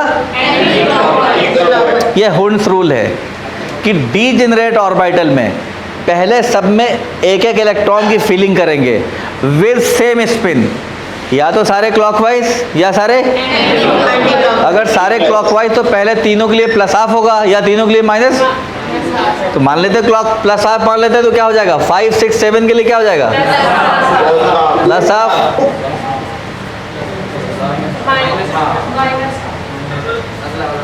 और ये फिर इसी में क्या हो जाएगा? आप -1/2। ठीक है। अब किसी भी इलेक्ट्रॉन के लिए, मान लिया हम पूछा ऑक्सीजन का 5th इलेक्ट्रॉन है, 5th इलेक्ट्रॉन के लिए देखिए सारी वैल्यूज हैं। N की वैल्यू 2 हो गई, L 1 हो गया। M की वैल्यू तीनों में से कोई एक बता सकते हैं? तीनों पॉसिबल है ना? और इसकी वैल्यू भी +1/2, या किसी अगर एक ही इलेक्ट्रॉन की बात चल रही तो +1/2 या -1/2। लेकिन ये रहा। अच्छा, अब मेरा एक क्वेश्चन है, ये तो समझ में आ गया? ऐसा ही दूसरा क्वेश्चन आपको घर पे करना है आज। लेकिन आप, मेरा एक क्वेश्चन है, आपका नाम क्या बेटा? सर N का रुकिए, 1 मिनट रुकिए। कनेक्ट हो गया सर। जैसे पहला इलेक्ट्रॉन है, पहला और दूसरा इलेक्ट्रॉन के लिए N की वैल्यू सेम है। देखिए दोनों के लिए कितना है? 1 1। L की वैल्यू भी 0, M की वैल्यू भी सेम। S लेकिन डिफर कर गया। क्या हो गया? आपको ऑक्सीजन में दो कोई ऐसे इलेक्ट्रॉन बताने हैं, दो कोई ऐसे इलेक्ट्रॉन बताने हैं जिनकी चारों क्वांटम नंबर सेम हो। सुनिए, नहीं हो सकता। अब बताइए किसका सेम है? अच्छा देखिए 5 और 6 में, देखिए 5 और 6 में ये 2 2 1 1 प्लस प्लस, लेकिन ये डिफर कर गया। क्या? एक एटम के अंदर दो ऐसे कोई भी इलेक्ट्रॉन बताइए इसमें या कहीं भी जिनकी चारों क्वांटम नंबर क्या हो, सेम नहीं हो। हो सकता। नहीं, और यही है पॉलीज एक्सक्लूजन प्रिंसिपल। क्या है? किसी भी एक एटम में दो ऐसे कोई भी इलेक्ट्रॉन्स नहीं हो सकते जिनका चारों क्वांटम नंबर सेम हो। इसका मतलब एक एटम के अंदर हर इलेक्ट्रॉन यूनिक है? नहीं है भाई, उसका कुछ ना कुछ तो क्वांटम नंबर क्या, इलेक्ट्रॉन के बारे में कोई इन्फॉर्मेशन तो दे रही है। मतलब किसी भी दो इलेक्ट्रॉन की सारी इन्फॉर्मेशन सेम। तो एक एटम में अगर 100 इलेक्ट्रॉन भी हैं तो 100 में से दो ऐसे कोई भी इलेक्ट्रॉन नहीं होंगे जिनकी चारों क्वांटम नंबर क्या हो जाए। ये पॉलीज प्रिंसिपल है और इसी प्रिंसिपल पर बेस्ड है कि एक ऑर्बिटल में दो से ज़्यादा इलेक्ट्रॉन नहीं हो सकते हैं। मैं प्रूफ करके दिखाता हूँ उसको। पहले आप इसे, अच्छा ये तो आपको नोट्स मिल ही जाएंगे, ये समझ में आ गया आपको?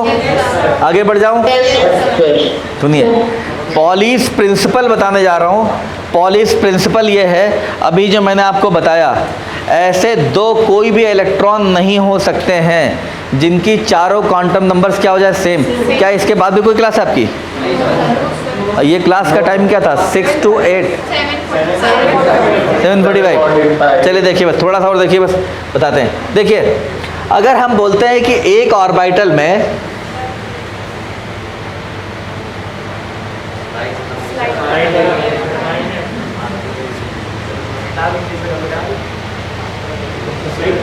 नहीं, 1 मिनट,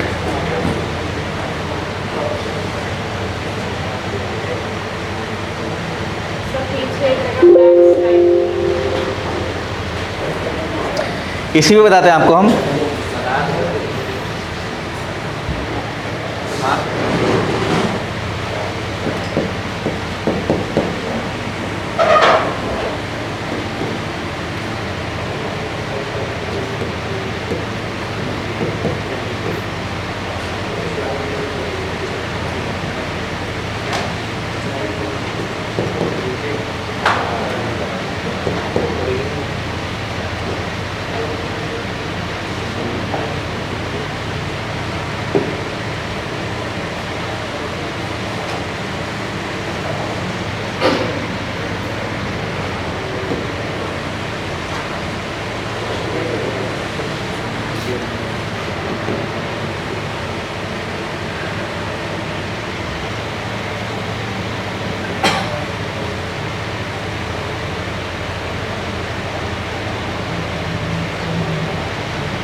चलिए देखिए, यहाँ पे बताते हैं थोड़ा सा।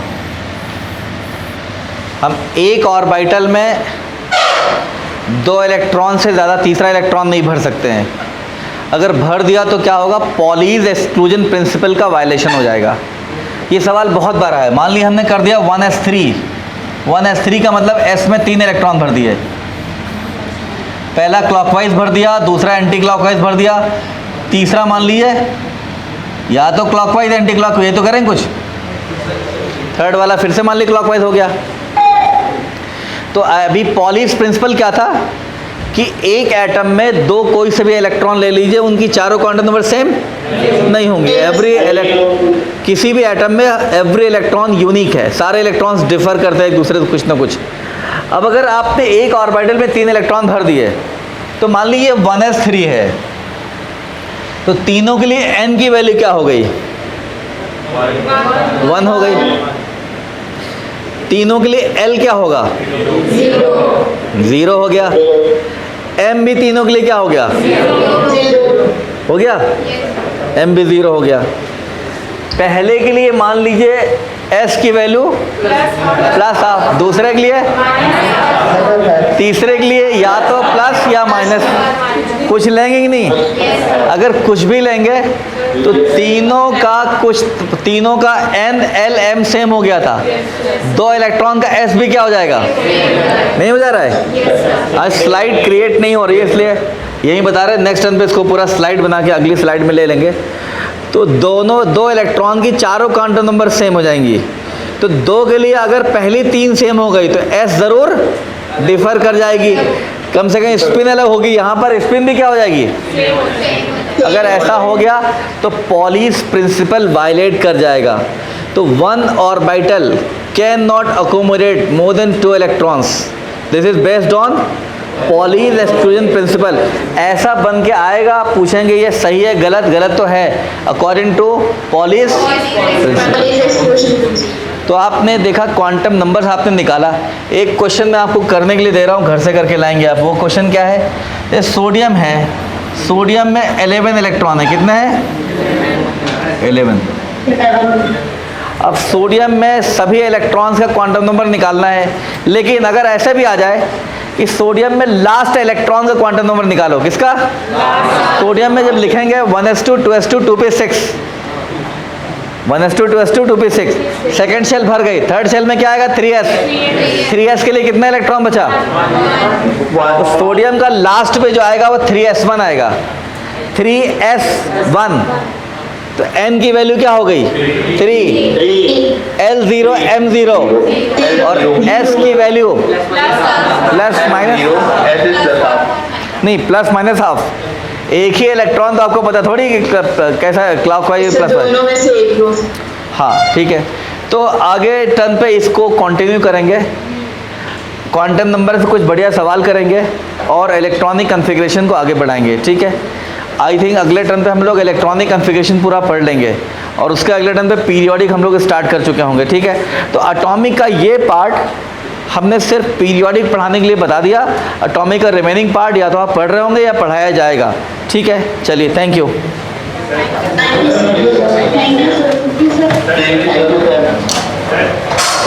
हाँ, अब आप कल पूछो बेटा। यस बेटा, आपके बैच में कोई ना कोई कोऑर्डिनेटर होगा। Yes sir, okay sir, yes sir. तो मिला नहीं अभी तक लास्ट। यस सर, अभी तक नहीं मिला।